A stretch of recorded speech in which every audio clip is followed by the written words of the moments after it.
sahabat Kompas.com, platform pemantauan dan analisis digital Evelo mengungkap bahwa perbincangan mengenai Rusia dan Ukraina di media sosial didominasi oleh keberpihakan warganet Indonesia pada sosok Presiden Vladimir Putin.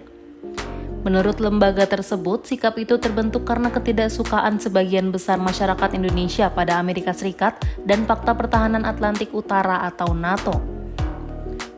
Kondisi ini menyebabkan publik mudah termakan narasi dominan dari kalangan elit dan akademisi yang menyinggung konflik geopolitik antara Rusia dan Amerika Serikat.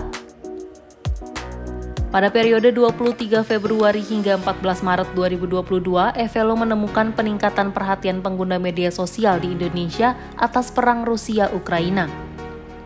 Hal itu ditunjukkan dengan jumlah pemberitaan tentang invasi Rusia ke Ukraina yang mencapai 96.000 artikel berita. Informasi tentang serangan militer Rusia ke Ukraina yang tayang di YouTube Indonesia telah ditonton sebanyak 554 juta kali dengan 2,3 juta komentar. Sementara itu, video Instagram perang Rusia-Ukraina telah dilihat 72 juta kali dengan komentar sebanyak 727 ribu. Kemudian di platform TikTok, invasi Rusia ke Ukraina juga sudah ditonton 526 juta kali. Sedangkan di Twitter terdapat 22.000 akun yang membicarakan perang ini. Dari data-data tersebut, Evelo menyimpulkan bahwa intensitas perhatian pengguna media sosial Indonesia terkait perang Rusia-Ukraina sangat tinggi. Pendiri Evelo, Rudi Rusdianto, mengatakan setidaknya ada 3 sikap yang ditunjukkan warganet terhadap serangan militer Rusia ke Ukraina. Pertama adalah ketidaksukaan terhadap Fakta Pertahanan Atlantik Utara atau NATO dan Amerika Serikat. Kedua, kekaguman pada sosok Presiden Vladimir Putin. Yang ketiga, adanya simpati kepada rakyat Ukraina dan Presiden Volodymyr Zelensky.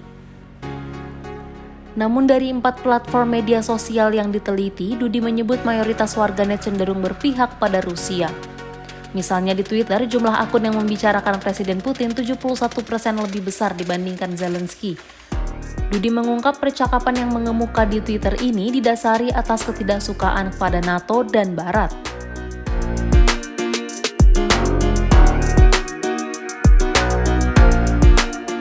Menurut peneliti studi Rusia dan Eropa Timur di Universitas Airlangga, Radityo Dharmaputra, ada 4 faktor mengapa warganet Indonesia dinilai pro terhadap Rusia. Sejak lama, publik Indonesia memiliki sikap politik yang anti Amerika Serikat atau anti Barat, terutama setelah perang melawan terorisme. Dari pandangan ini, invasi Rusia ke Ukraina dipotret oleh publik Indonesia sebagai Rusia melawan Amerika Serikat atau NATO. Kondisi inilah yang menurut Radityo membuat masyarakat Indonesia seolah-olah berpihak pada Rusia.